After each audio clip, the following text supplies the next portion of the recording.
नमस्कार, मैं गुलेश पाल, आप देख रहे हैं न्यूज 21। कांग्रेस द्वारा नेशनल हेराल्ड मामले में जो कार्रवाई हो रही है उसे लेकर पूरे प्रदेश भर में प्रदर्शन किया जा रहा है। कांग्रेस के प्रदर्शन को लेकर बीजेपी के प्रदेश अध्यक्ष किरण सिंहदेव ने प्रेस कॉन्फ्रेंस कर उन पर जमकर बरसे। उन्होंने कहा कांग्रेस ने गड़बड़ी की है और जब ईडी ने चार्जशीट दाखिल की है तो तमाशा खड़ा कर रहे हैं। आगे उन्होंने क्या कुछ कहा, आप भी सुनिए। आज की इस प्रेस मीट में आप सभी सम्मानित प्रिंट और इलेक्ट्रॉनिक मीडिया के सभी पत्रकार बंधुओं का, बहनों का मैं बहुत बहुत स्वागत करता हूं, अभिनंदन करता हूं। हमारे साथ आज हमारे वरिष्ठ नेता, हमारे प्रदेश के महामंत्री और नागरिक आपूर्ति निगम के चेयरमैन आदरणीय संजय श्रीवास्तव जी, और बाईं ओर हमारे वरिष्ठ नेता हैं, विभिन्न दायित्वों का आपने निर्वहन किया। ऐसे अभी खाद्य आयोग में आप अध्यक्ष की दृष्टि से हमारे बीच हैं, हमारे जिला के सम्माननीय अध्यक्ष जी रमेश ठाकुर जी, अमित चिमनानी जी, अनुराग जी और हमारे उमेश जी। आज के प्रेस में मैं आपसे निवेदन करूं कि पिछले 2 दिनों से और जिस तरीके से कांग्रेस ने पूरे देश में और ताना बाना बुनने का काम किया है, जैसे मैं पहले भी कहता रहा हूँ कि कांग्रेस का काम हमेशा से देश को, देशवासियों को एक रॉन्ग डायरेक्शन में, एक रॉन्ग नैरेटिव सेट करने की दृष्टि से किसी भी विषय को लेकर और जनता के बीच में एक भ्रम का वातावरण निर्मित करने का काम इन लोगों ने किया है। अब पिछले लोकसभा से चालू है निरंतर, और जगह जगह धरना प्रदर्शन, अभी भी देश के अन्य हिस्सों में धरना प्रदर्शन की बात कर रही है। देखिए, राजनीतिक दल के रूप में उन्हें धरना देने का अधिकार है, लेकिन जिस पार्टी के ऊपर और जमीन और सरकारी फंड लूटने का जिनके ऊपर आरोप हो, उस विषय को लेकर जब ये धरना प्रदर्शन करते हैं तो बड़ा आश्चर्य होता है। जिस तरीके से प्रवर्तन निदेशालय ने, ईडी ने एक लंबी जांच प्रक्रिया से गुजरकर और अपनी चार्जशीट हमारे न्यायालय में प्रस्तुत की है, जिस न्यायालय में है, सक्षम न्यायालय में, और निश्चित रूप से मान के चलिए देश को झकझोर देने वाला यह षड्यंत्र कांग्रेस का वो उजागर हुआ है। अब इस बात को कैसे डाइवर्ट किया जाए। इस 15 तारीख को ईडी ने AJL young India money laundering case में 15 अप्रैल को और पीएमएलए के तहत चार्जशीट दाखिल किया, जिसमें आरोपियों में सोनिया गांधी, राहुल गांधी, सैम पित्रोदा, सुमन दुबे के नाम शामिल हैं। और ये लंबी प्रक्रिया से होकर गुजरा हुआ ये काम है। इसके 2013 से ही जब सुब्रमण्यम स्वामी जी ने इसकी ओर ध्यान आकृष्ट कराया, इस विषय को लाया, और तब इसमें बड़ी तत्परता के साथ, और ये सब ईडी एक संवैधानिक जांच एजेंसी है और उसमें लंबे समय से विभिन्न स्तरों के जांच के बाद और ये निष्कर्ष निकल के आया कि हजारों करोड़ के गड़बड़ी का जो काम कांग्रेस ने किया है। और ये विषय वैसे तो पूरे देश में है, लेकिन जब चार्जशीट का विषय आता है, जब इनको किसी इसमें जांच में दोषी पाया जाता है या ऐसे मामलों में जब इनकी संलिप्तता पाई जाती है, तो फिर कांग्रेस पूरे देश में चिल्लाने का काम करने लगती है, इस विषय को कैसे दबाया जाए। अब ये बहुत अजीब बात है। कांग्रेस तो एक परिवार की पार्टी है, तो क्या उस परिवार के ऊपर कोई देश का कानून, कोई संविधान लागू नहीं होता? संवैधानिक प्रक्रिया के तहत कोई कार्रवाई नहीं हो सकती अगर उन्होंने कोई गलत काम किया है तो? ऐसा तो है ही नहीं। कि देश और कानून से बड़ा है वो परिवार, प्रजातंत्र है, लोकतंत्र प्रक्रियाओं के अंतर्गत देश पर जो भी गड़बड़ी घोटाला में संलिप्त पाया जाएगा, देश में स्वतंत्र इकाई और नाम लगा देते हैं कि बीजेपी बदले की कार्रवाई कर रही है। ये है उनका भ्रम का वातावरण फैलाने का। आज़ादी के बाद बड़े लंबे समय तक 50-55 वर्षों तक कांग्रेस की सरकार इस देश में रही, विभिन्न प्रदेशों में भी रही। राजनीतिक दल उतने थे नहीं, सूचना समाचार का माध्यम उतना था नहीं, सोशल मीडिया उतना था नहीं, और इसके कारण एक तरीके से हम आज़ादी दिलाने वाली पार्टी कांग्रेस है, इसका काफ़ी समय तक उन्होंने लाभ उठाया। राजनीति के क्षेत्र में मामला कोर्ट में चल रहा है, मैं ऐसी कोई भी बात नहीं कहूँगा जिससे कि और कोर्ट के उस पर अधिकार पर उसका हनन हो, और भ्रष्टाचार का आरोप तो और भी कई विषयों पे लगा है। तो गांधी परिवार के लोग अपने हितों के लिए कांग्रेस के लोगों से प्रदर्शन करवा के, धरना प्रदर्शन करवा के लोगों के माइंड को डाइवर्ट करने का काम कर रहे हैं। जरा इसको समझना पड़ेगा।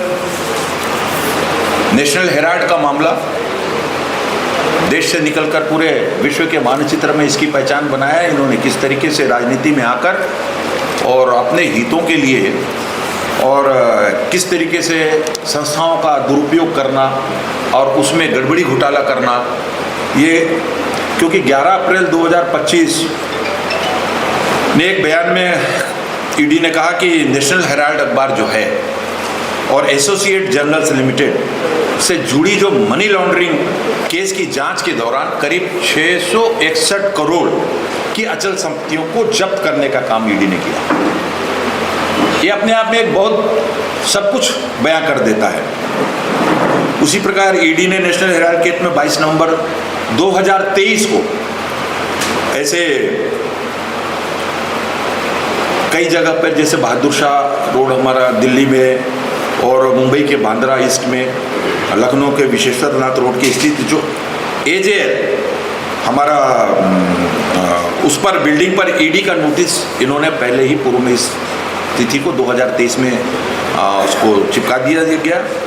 ईडी ने नेशनल हेराल्ड केस में 22 नवंबर 2023 को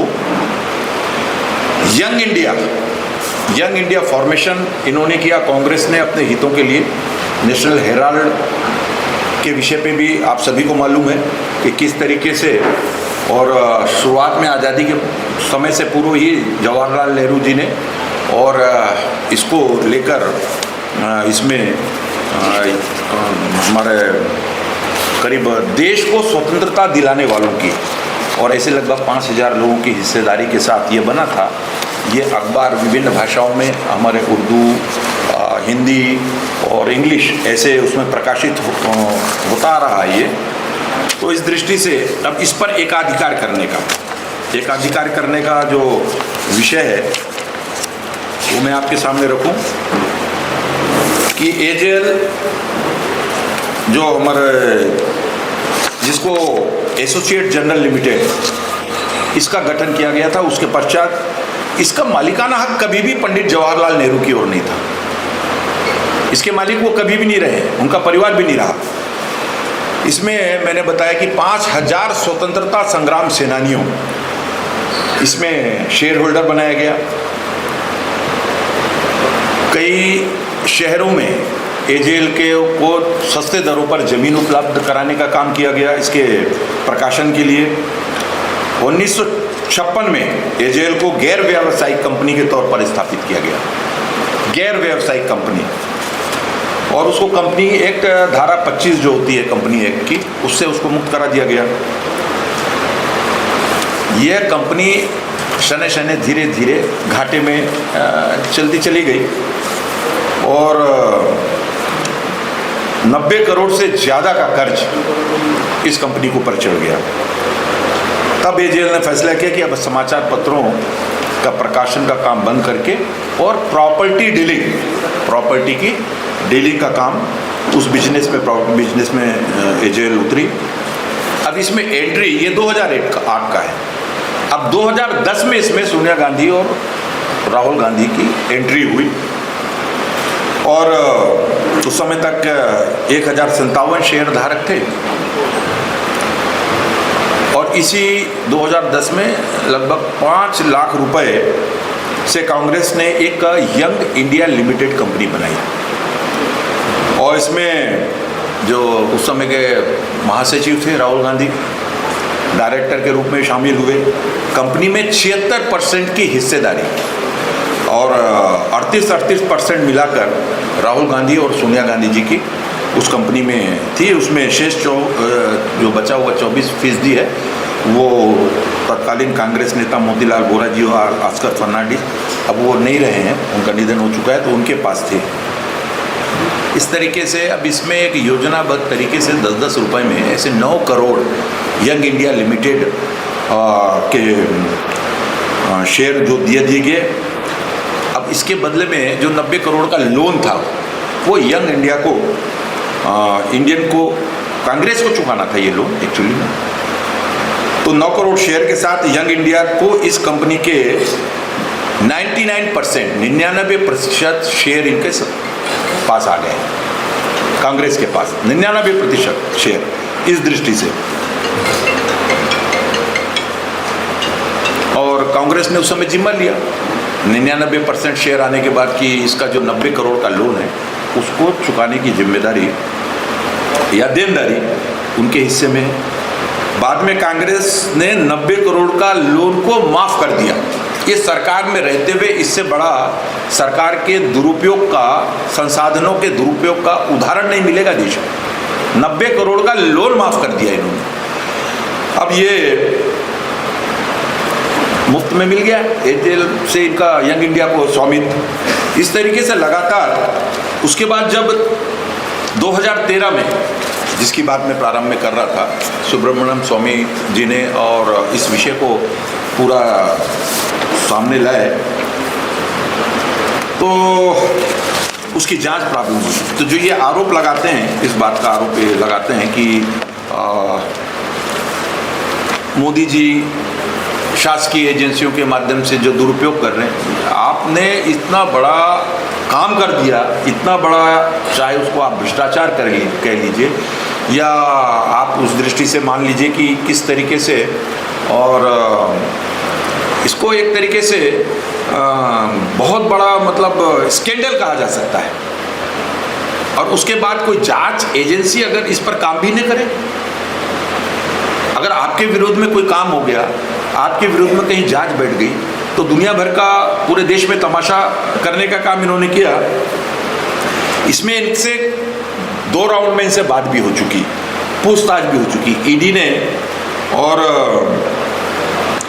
3 अगस्त 2022 को दिल्ली के हेराल्ड बिल्डिंग में यंग इंडिया कंपनी का ऑफिस सील कर दिया गया, सारी बातचीत के बाद। और कई ठिकानों पर, ऐसे 16 ठिकाने हैं, दिल्ली है, मुंबई है, ऐसे जगहों पर छापेमारी की गई। और ये कार्रवाई सोनिया गांधी और राहुल गांधी जी के से जो पूछताछ में जो निकल के आया उसके आधार पर किया गया। तो इस तरीके से इसके पूर्व 4 अगस्त 2022 को करीब 7 घंटे तक कांग्रेसी नेता जो अभी अध्यक्ष हैं मल्लिकार्जुन खड़गे जी से पूछताछ की गई थी, क्योंकि उस समय 2022 में 4 अगस्त तक आप उसके एम्प्लॉय थे, एकमात्र एम्प्लॉय थे। इस पे ईडी ने कांग्रेस नेता पवन बंसल का भी बयान दर्ज किया है। तो इस तरीके से ये सारा घटना हुई। अब इस घटना को जब इसमें इनकी संलिप्तता पाई गई और सब कुछ डॉक्यूमेंट्री प्रूफ के साथ इनके बयानों के आधार पर छापा मारने की कार्रवाई करने के बाद, और जिस तरीके से और स्वतंत्रता संग्राम सेनानियों के शेयर जो इसमें 5500 से ज़्यादा शेयर उस समय आज़ादी के बाद से, उसको धीरे धीरे इन लोगों ने जिस तरीके से नेशनल हेराल्ड को टेक ओवर किया यंग इंडिया लिमिटेड कंपनी के नाम से, जो इनके स्वरचित इनका बनाया हुआ कंपनी था, जिसमें 1 to all सभी कांग्रेस के लोग इसमें इन्वॉल्व थे। तो एक बड़ा घोटाला और देश के सामने भी आया। तो प्रवर्तन निदेशालय से जब इनके ऊपर जांच की कार्रवाई की गई तो ये सारा हाय तौबा इन पर मचा है। कांग्रेस पूरे देश को इस विषय पर दिग्भ्रमित करने की जो कोशिश कर रही है। अब आज के समय में जब सब कुछ सबके सामने है, सोशल मीडिया से लेकर न्यूज़ चैनल, समाचार, आप लोगों ने जिस तरीके से इसको देखा है, समझा है, और ये मामला 9-10 वर्षों से लगातार कोर्ट में चल रहा है। उसके बाद ये ईडी का निर्णय हुआ। ईडी एक स्वतंत्र जांच एजेंसी है। हमारा विरोध, हमारा कहना ये है भारतीय जनता पार्टी का कि राजनीतिक लाभ की दृष्टि से अब किस प्रकार का राजनीतिक लाभ? केंद्र में भारतीय जनता पार्टी की सरकार जनता ने बना के दी। जनता के आशीर्वाद से आदरणीय प्रधानमंत्री जी तीसरी बार नरेंद्र मोदी जी प्रधानमंत्री बने देश के। विभिन्न राज्यों की क्या स्थिति है? भारतीय जनता पार्टी के ऊपर जनता का अटूट विश्वास आदरणीय प्रधानमंत्री जी के कार्यक्रमों पर, उनकी योजनाओं पर, और जो जिस तरीके से देश को वो निरंतर आगे बढ़ा रहे हैं उस पर है। ये बात हजम नहीं हो रही कांग्रेस को। अपने द्वारा की गई गलतियों को और वे उसका ठीकरा जब जज से उनके विरुद्ध कोई कार्रवाई करने के लिए उतारू होती है, कोई विषय ऐसा आता है, तो सीधे सीधा भारतीय जनता पार्टी के ऊपर डालने का जो ये काम करते हैं, भारतीय जनता पार्टी इसकी कटु शब्दों में निंदा करता है। मैंने पहले ही कहा, देश में अगर गांधी परिवार की तरफ कोई भ्रष्टाचार का मामला आता है या किसी प्रकार की जांच एजेंसी उनके कृत्यों पर बैठती है, तो ये तो संवैधानिक व्यवस्था के तहत है। मैंने बार बार कहा है कि कांग्रेस को एक छोटी सी किताब लेकर जिस प्रकार लोकसभा चुनाव में और राहुल गांधी जी ने और उनके पार्टी ने, कांग्रेस ने, नरेंद्र मोदी जी फिर से प्रधानमंत्री न बन पाए, इस दृष्टि से कोई विषय एजेंडा तो था नहीं, तो उन्होंने संविधान को हथियार बना के एक नकली किताब लेकर लहराकर पूरा देश में जिस तरीके से देश के देशवासियों को भ्रमित करने का काम किया है, आज उनके द्वारा संविधान की धज्जियां उड़ाने का काम कर रहे हैं। ऐसे बहुत से विषय हैं देश में, उस पर तो मौन धारण कर लेते हैं। एक ज्वलंत विषय पश्चिम बंगाल का है। पश्चिम बंगाल में किस तरीके से वहाँ पर ममता बनर्जी जी के द्वारा क्या स्थिति लाई जा रही है, एक पृथक बांग्लादेश की ओर बढ़ाने का काम किया जा रहा है उसको, और उसमें जितने वहाँ पर देखिए आपकी चुनाव समय हो या निश्चित समय में जिस तरीके से वहाँ पर और विपरीत परिस्थितियों का जन्म दिया जा रहा है, उस पर तो कांग्रेस कुछ नहीं बोलती, उस पर एक शब्द नहीं बोलेंगे वो। तो इस तरीके से भारतीय जनता पार्टी इसको कटु शब्दों में निंदा करती है, क्योंकि मामला कोर्ट के संज्ञान में है, संबंधित कोर्ट में, और एक संवैधानिक संस्था इसकी जांच कर रही है, उसने चार्जशीट दायर किया हुआ है। कोर्ट की कार्रवाई या संवैधानिक संस्थाओं की कार्रवाई पर हम टिप्पणी नहीं कर रहे हैं। हमारा विषय इतना है कि आपने कितने वर्षों में, ज़्यादातर आज़ादी के बाद कांग्रेस की सरकार देश में रही, विभिन्न प्रांतों में रही, और इन्होंने खुला लूट पूरे देश में मचा कर रखा, और जब उसके परिणाम आप सामने आ रहे हैं तो आपको उसको फेस करना है, न कि हमारे भारतीय जनता पार्टी, केंद्र में सरकार या आदरणीय प्रधानमंत्री जी की ओर जिस तरह ये डाइवर्ट करने की कोशिश करते हैं, हम उसकी कटु शब्दों में निंदा करते हैं। बहुत बहुत धन्यवाद। आपने देखा कि किरण सिंह देव ने क्या कुछ कहा, और आगे ऐसी खबरों के लिए बने रहिए News 21 के साथ। धन्यवाद।